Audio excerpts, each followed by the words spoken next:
The situation is this simple. They've created a bottleneck at the point of entrance at the district with a firing range of a quarter-mile long. In between is a no man's land. Anyone caught in that gap is getting shot down by either side. We've formed up most of the army here at the former intelligence building. The voice of Rockwell continued. I've placed sharpshooters on the roofs of buildings with spotters to watch and make sure they don't try to come in or out from anywhere else. We have them surrounded. We've been forced to stop sending the fighters in. They have in their possession a working gun battery, which was reported to have been disabled by my initial landing force. Clearly, they were wrong, as the evidence is laying in pieces scattered across the non-republic district. How many forces do we have now? Asked Commander Jeer. He'd been promoted to replace the late Commander Eddington after his assassination. We have a total number of 44,000 with all the forces pulled in from all major points of the planet, together with cooks, supply sergeants, and anyone that can hold a gun. Master Sergio reported in and intercepted a ship leaving orbit and is in pursuit.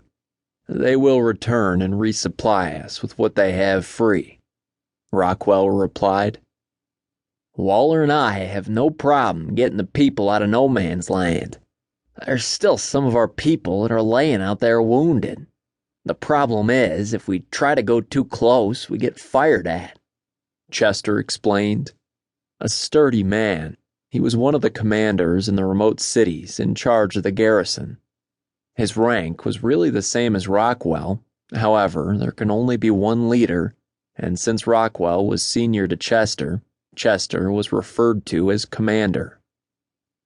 The simple truth of what needs to be done is straightforward. You need to offer a ceasefire, allow both sides to retrieve their wounded, said Ramon, the leader of the White Knight garrison on Rriban. If I give them a ceasefire, I'll be validating their position, appearing to accept them as a military force, when they're nothing but a bunch of angry civilians, retorted Rockwell. These bunch of angry civilians captured and secured 2 armored units, killed 4 white knights, including masters, shot down fighters, subverted your own personal cooks, and your own office clerk. Not bad for an angry mob. Commander Powell spoke up, clearly putting in his opinion.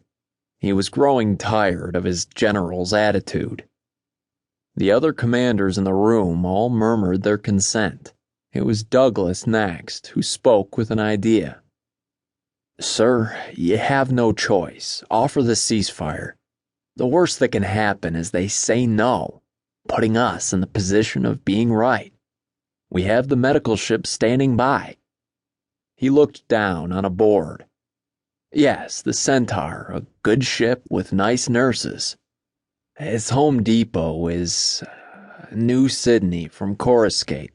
Crew complement 74.2, 64 military medical staff under command of Captain Hinmarsh.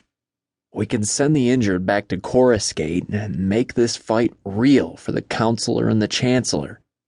If the dead and wounded arrive on the doorstep, sir, it will get the attention you want, and they would have to send the men we desperately need, sir. He finished. A nice plan, in theory, Rockwell responded. However, I honestly don't think even that will get him interested again. I have my orders to destroy the planet.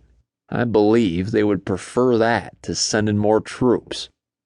The public don't like seeing body bags arriving on their doorstep from a far-off planet nobody cares about anymore.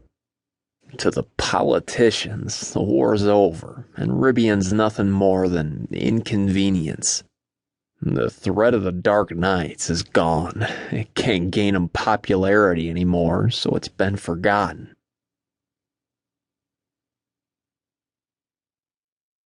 To keep listening to this audiobook, I've left you a link in the description so you can do it.